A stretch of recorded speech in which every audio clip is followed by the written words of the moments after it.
Congress party ने जो अभियान शुरू किया है मनरेगा की जगह सरकार जो जी राम जी कानून लेकर के आई है उसके खिलाफ जगह जगह आम सभाएं इसको लेकर के हो रही हैं।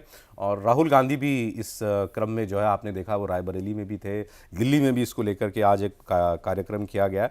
आपसे मैं पूछना चाहता हूँ इस सब्जेक्ट को, इस विषय को लेकर के सरकार क्या कहीं से कोई चिंता महसूस कर रही है कि इसका कोई रूरल इंडिया में किसानों के बीच में कोई असर हो सकता है जिस तरीके से कांग्रेस ने इसको अभियान बनाया?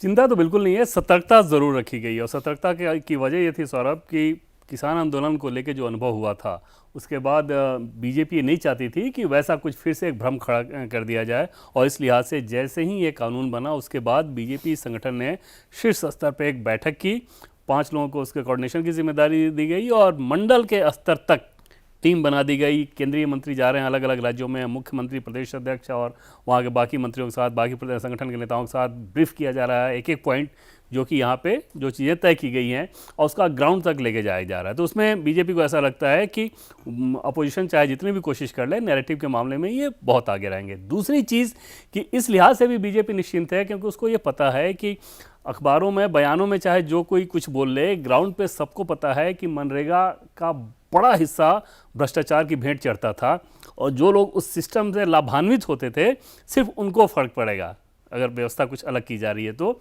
बाकी नीचे ग्राउंड पे आम लोगों को उसमें कोई फ़र्क नहीं पड़ना है। आम मजदूरों को जिनको काम को लेके जो समस्या रहती थी उस समस्या के समाधान के लिए जो पिछले कानून में था उसको और ज़्यादा बेहतर किया गया है, तो वहाँ पर भी कोई समस्या नहीं आनी है। तीसरी चीज़ कि किसान आंदोलन एक बहुत छोटे हिस्से में लेकिन बहुत ऑर्गेनाइज्ड था, किसानों का संगठन और किसानों का संगठन ऑर्गेनाइज था, तो इसलिए उन लोगों ने एक माहौल बना के प्रेशर डाल दिया।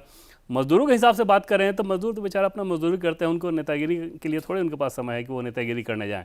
तो जिनको जो जहां काम मिलना है वो काम लेते हैं और अपना आसानी से काम करते हैं। और क्योंकि तर्क सारे जो बताए जा रहे हैं सत्ता पक्ष के द्वारा यानी कि बीजेपी के द्वारा, वो सुनने में उनको ये समझ में आएगा कि ज़्यादा ट्रांसपेरेंट, ज़्यादा पारदर्शी बनाने के लिए, ज़्यादा सशक्त बनाने के लिए इस व्यवस्था को किया गया है। इसलिए ऐसा लगता नहीं कि ग्राउंड पे कोई नकारात्मक असर होगा इस कानून को लेकर। लेकिन सरकार फिर भी मतलब उसको इतना लाइटली नहीं ले रही कि इसका जवाब दिया जाएगा। तनिक भी लाइटली नहीं ले रही है, बल्कि बहुत ज़्यादा सतर्कता। जैसे आज भी हम लोग बात कर रहे हैं तो आज भी कई नेता लगातार अलग अलग राज्यों में जाकर दौरे करके वहाँ बता रहे हैं कि आपको ग्राउंड पे कैसे इस मैसेज को लेके जाना है। केंद्रीय मंत्री बता रहे हैं प्रदेश के नेताओं को, अगर वहाँ पे सरकार है तो मुख्यमंत्री को, प्रदेश अध्यक्ष को और सभी पदाधिकारियों को एक साथ बैठक करके वो लोग फिर जिला पे, जिला वाले फिर मंडल के स्तर तक।